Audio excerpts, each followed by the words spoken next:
que é transtorno do espectro autista? Você sabe o que é o TEA? O TEA, transtorno do espectro autista, é o termo usado para diferentes transtornos do neurodesenvolvimento infantil, que tem como características marcantes as dificuldades na interação social, comunicação, comportamentos repetitivos, interesses restritos e alterações sensoriais.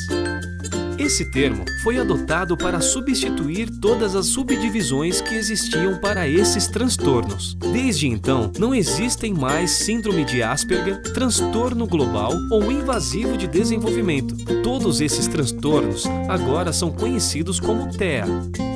Segundo o Centro de Controle e Prevenção de Doenças dos Estados Unidos, 1 a cada 68 crianças são diagnosticadas com TEA. Esse número significativo de diagnósticos fez com que a Organização das Nações Unidas classificasse o distúrbio como uma questão de saúde pública mundial.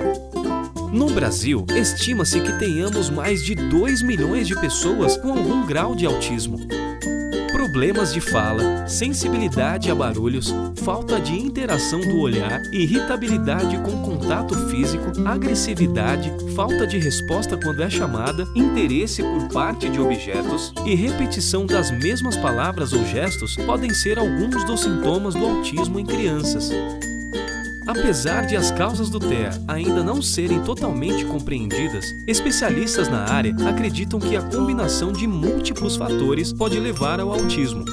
Fatores como hereditariedade são responsáveis por cerca de 50% dos casos de autismo, sendo que a outra metade dos casos pode corresponder a fatores externos, como poluição do ar, uso de pesticidas nos alimentos, complicações durante a gravidez e infecções causadas por vírus, entre outros. É importante deixarmos claro que o TEA possui diferentes níveis de comprometimento da criança diagnosticada. Por exemplo, crianças com nível leve de autismo podem apresentar dificuldades de interação social e comunicação verbal, enquanto outras podem desenvolver habilidades especiais, como QI elevado, facilidade para aprendizagem de línguas, memória impressionante, entre outras. Crianças com nível moderado de autismo podem apresentar dificuldades de aprendizagem na escola para compreender brincadeiras e se expressar verbalmente, enquanto outras podem frequentar a escola, serem funcionais e autônomas em algumas atividades. Crianças com nível grave de autismo podem agredir a si mesmas e a outras pessoas de seu círculo de convivência.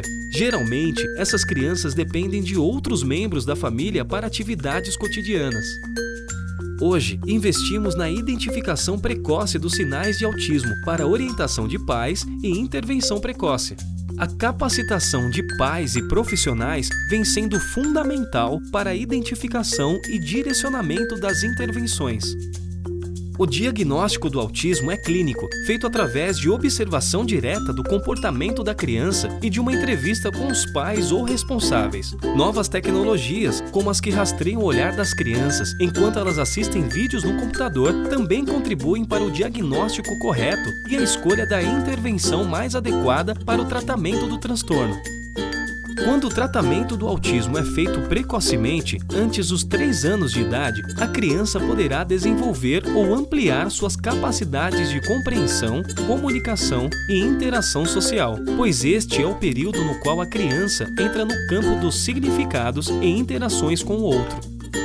Terapias comportamentais, de comunicação, terapias ocupacionais, fisioterapia e medicamentos são algumas das intervenções adotadas pelos médicos e familiares.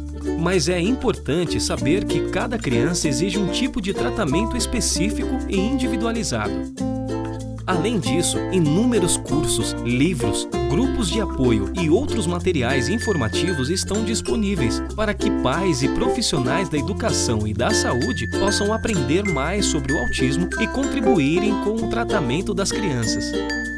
Para melhorar a qualidade de vida de crianças com autismo e suas famílias, nós do Instituto Pense reafirmamos nosso compromisso com o desenvolvimento de pesquisas a respeito do TEA, contínuo investimento em formação de profissionais da área da saúde e educação e conscientização de pais para a identificação e tratamento precoce do transtorno.